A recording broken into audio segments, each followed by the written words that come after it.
morning, guys. What a gorgeous day it is today in South Louisiana.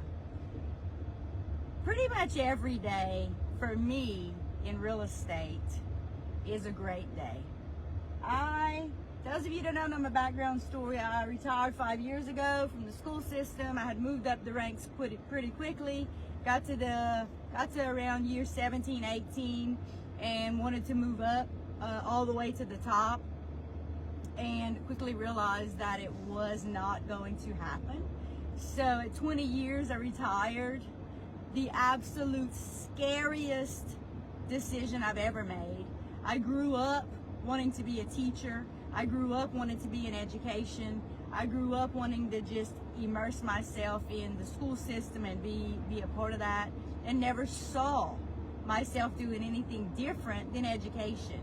And when I realized that I had hit a brick wall and I wasn't going to move up, and I had basically met capacity at what I was ever going to make money-wise, and we were severely in debt, living paycheck to paycheck, and I had boys that I knew were very soon going to be going to college, and I was scared. I was very scared. And so I had a decision to make. I could either just live out the rest of my years as an educator, making pennies, and with the cost of inflation and with the rapid rise in insurance and all the things, I made a very scary, hard decision to get out. And I didn't know if I could do real estate, if I'd be successful with real estate, and thank God I absolutely just love it. I absolutely love it. The great thing about real estate is we're all self-employed. We all make our own hours. It's very flexible. I work with and deal with a lot of amazing people, from closing attorneys to lenders to home inspectors. And what I love about all those people is when you're self-employed, you just think differently, and you have to be pretty brave, and you have to be self-motivated. So those kinds of people all are kind of the same in a sense, because you're the kind of person that just knows that you can't sit back and twiddle your thumbs and wait for things to happen, because if you don't make things happen, you're not getting paid. So just being surrounded by those kinds of people, I love, absolutely love. Now let's talk about the closing table. So today I'm on my way to a closing for an amazing couple. I got a call from them a couple of months ago to list their house right down the road from me, a gorgeous home. And they decided to move and buy something else. So we listed theirs and we're closing today. So I'm so proud of them. They worked so hard to prepare it and to keep it show ready and all the things to get to the closing table. But listen, I'll tell you, as much as I love real estate, there are so many different things that could go wrong that could prevent a closing. There's so many different things. And sadly, a lot of those things are human nature. Just humans get in the way of things getting to the closing table. And a lot of times it has to do with people who just, I don't know, maybe they're in it for the wrong reason. Maybe they haven't done it for a while. Maybe they just don't have good common sense. But this is the way I think about it. This is the way I think about it. When a buyer or a seller has something to either sell or buy, their ultimate goal is to get to the closing table. That's the absolute goal. And so my goal for them is to get them there. And so we're going to do whatever it takes to make sure that they get to the closing table. And so I'm going to give you an example. I had a house. I listed a house the other day in Eunice. The couple had taken a job out of state, so they had to move. So they had already moved out of state. Now they did, before I list a property or a home or anything like that, I give the sellers a list of to-dos that I recommend.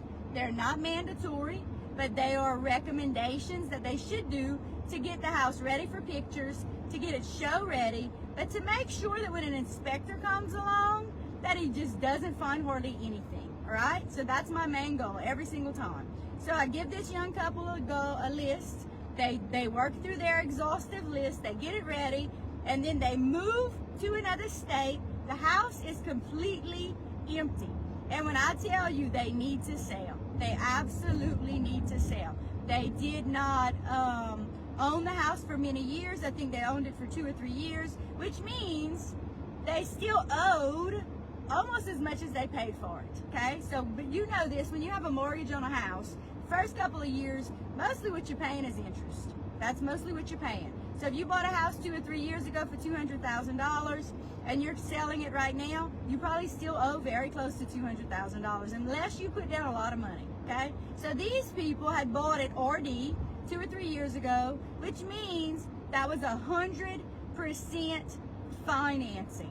So whatever the price was, they paid the price, and they didn't pay much equity in it, and so they had hardly nothing. So we had it listed at the top of the market, and we did not have a lot of room for negotiations.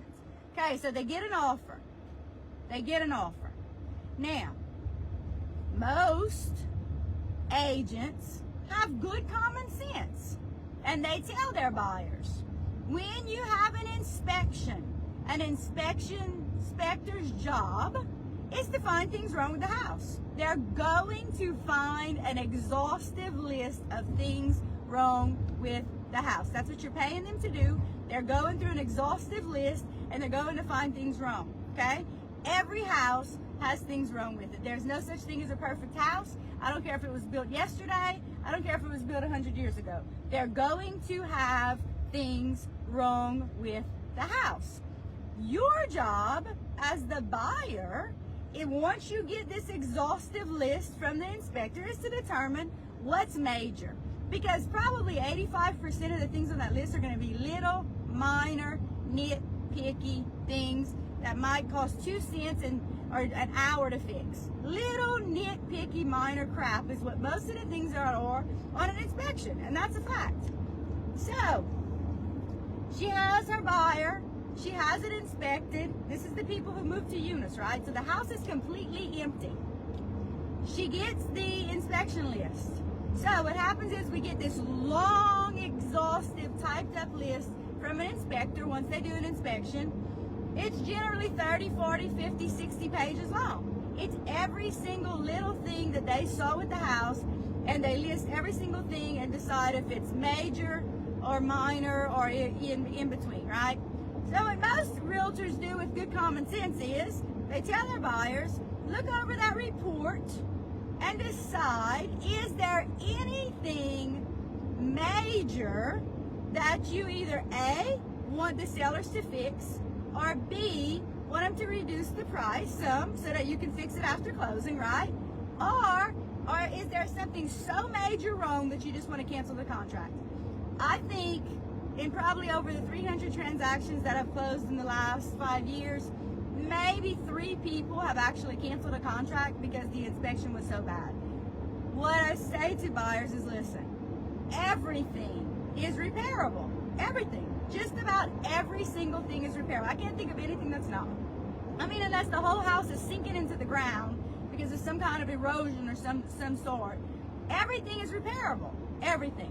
So, they get the report, they look over it. What normal people with common sense do is they pick the couple of things on there that either A, they want the seller to fix, or B, they want a price reduction, or maybe a combination of the two, right?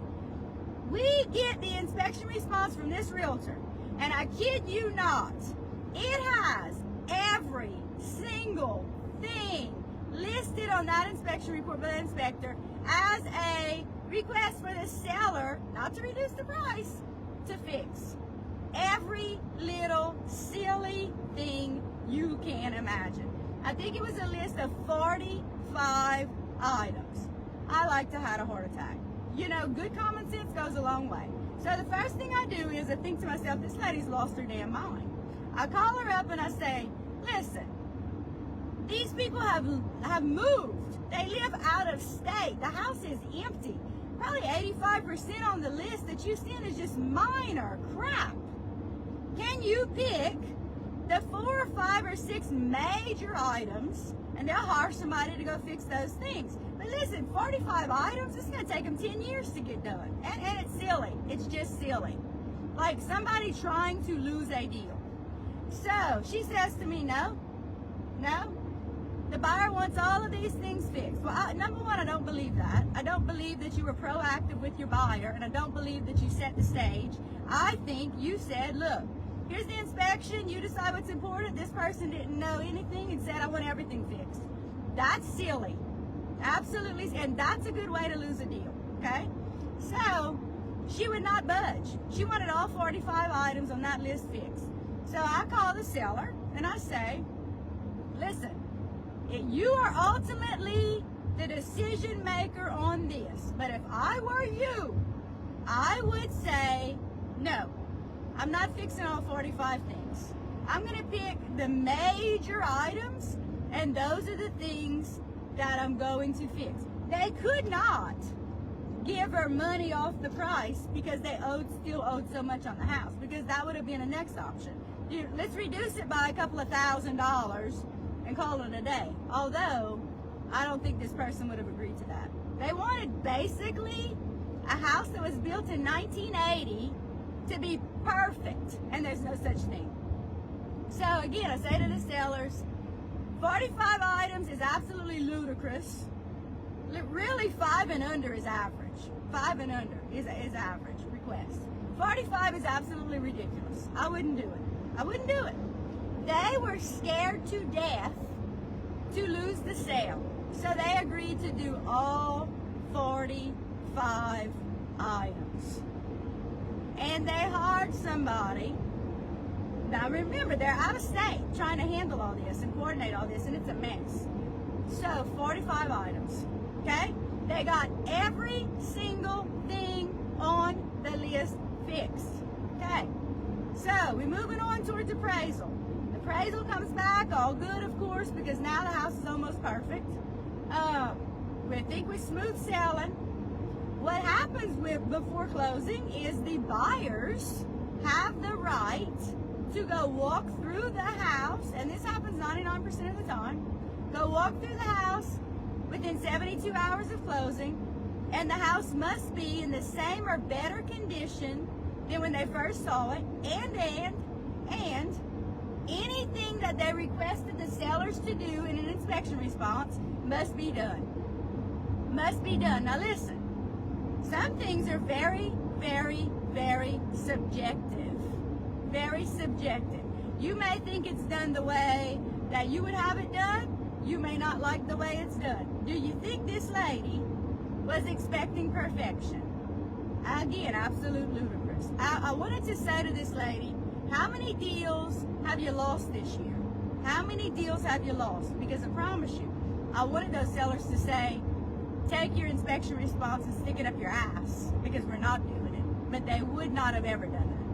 So, needless to say, they're doing their final walkthrough. This woman sends me a text that says, these 10 things are not up to par. I like to lost it. Mind you, these sellers are in another state trying to coordinate all this stuff. The person that they hired to do it said it was fine. She's saying it's not fine. Let me tell you what, this was not fun. I did not think we were going to ever get to the closing table. I did not. I'm back. Okay, so anyway, needless to say, long story short, lots and lots and lots of times, realtors without good common sense, who are just ridiculous, will help deter closing, or will help lose the sale altogether. So you as a buyer or you as a seller, make sure when you hire a realtor that the number one question you ask them, if you're looking to sell, how many listings have you listed in the last few months, and how many have gotten to the closing table? How many have you sold last year, and how many actually got to the closing table? So listen, if they say I listed 50 houses last year and I closed 20, that's awful. If I listed 50 houses last year, I should at least close 49 of them, okay? Another question for if you're looking for a realtor to represent you as a buyer, you want to ask, how many buyers have you represented in the last couple of months, in the last couple of years? And how many of those buyers have actually purchased something? And how many have closed? Okay? And how many have you lost? How many have you lost? Listen, probably in the last 5 years, and I've now closed over 300 transactions, I would say maybe two have not closed.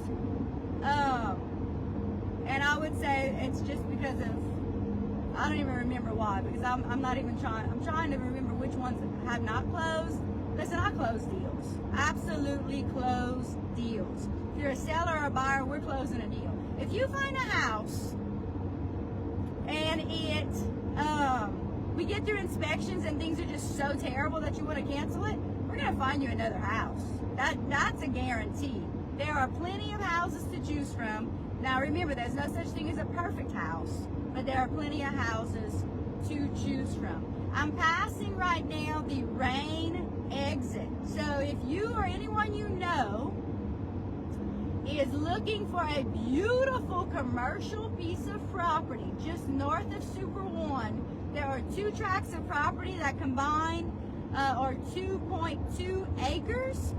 Gorgeous commercial property for anyone looking to have a business right there along interstate. Those are going to be hitting the market very, very, very soon. So if you know someone that wants land right there north of Super 1, right off the interstate at the rain exit, prime real estate for commercial property. It's going to be listed as a 1.7 acre tract because different siblings own it. Different family members own the 0.5 acre tract, but then we're also listing it together as 2.2. So if you need a half an acre, if you need 1.7, or if you need the whole 2.2, or if you know of anyone looking for commercial property, that one's going to be hitting the market probably by Monday. My photographer is going to go out there today, fly over with his drone, take gorgeous pictures of that property. Y'all, it is a beautiful Friday. Beautiful Friday. If you are thinking about buying or selling, I'd love to have a conversation with you. Give me a call. Remember this, if you have any real estate related questions, there are never any stupid questions. Ask your questions. Text me, message me on Facebook, give me a call. I'd love to have a conversation with you. There are no stupid questions. Ask your questions. And if you're thinking about buying or selling soon, I'd love to represent you. Call me, ask me all your questions, and let's get started. Y'all have a great day. Take care.